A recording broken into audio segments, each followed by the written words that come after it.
Hello friends, स्वागत है आपका हमारे यूट्यूब चैनल में। दोस्तों, आज इस वीडियो में हम जानेंगे कि जज कैसे बने, इससे जुड़ी जानकारी देने जा रहे हैं। दोस्तों, जो स्टूडेंट्स कानून की डिग्री प्राप्त करने के बाद जज बनने की इच्छा रखता है, उस स्टूडेंट के लिए जज कैसे बने, इसके लिए क्या योग्यताएं होनी चाहिए, साथ ही साथ इसकी परीक्षा प्रक्रिया क्या है और इसका वेतन कितना होता है, इसके बारे में जानकारी बताने जा रहे हैं।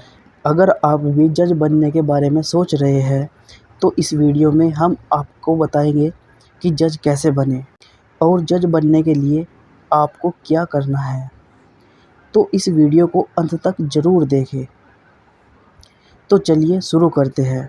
सबसे पहले जानते हैं कि जज कौन होता है।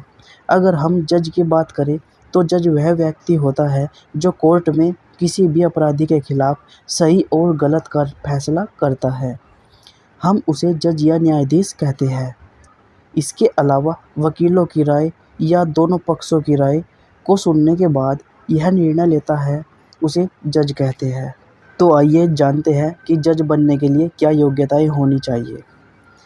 अगर आप जज बनने की सोच रहे हैं, तो इसके लिए आपके पास कुछ ज़रूरी योग्यताएं होनी चाहिए। यदि आपके पास वकालत से संबंधित योग्यताएं हैं और वकालत के बारे में अच्छा अनुभव है, तो आप जज बन सकते हैं। तो आइए जानते हैं कि जज के लिए क्या योग्यताएं होनी चाहिए।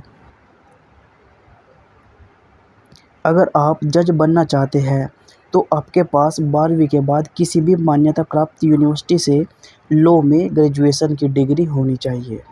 इसके अलावा आपके पास 7 साल का कानूनी अनुभव भी होना चाहिए। आपके पास स्थिति को समझकर सही और गलत का निर्णय लेने की क्षमता भी होनी चाहिए। आपको आत्मविश्वासी होने के साथ साथ ईमानदार भी होना चाहिए। अगर आप कोर्ट में जज बनना चाहते हैं, तो आपकी उम्र 62 साल से कम होनी चाहिए।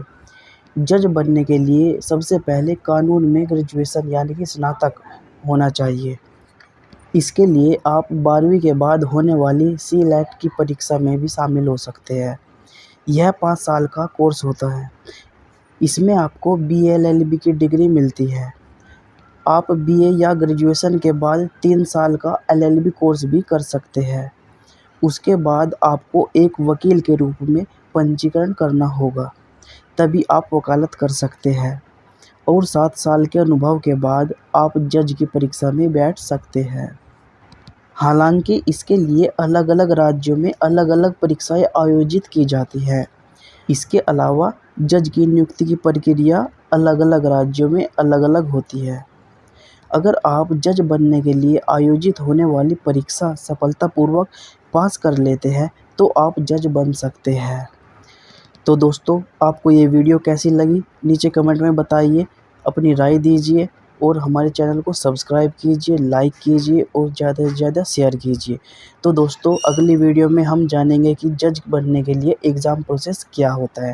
थैंक यू, धन्यवाद।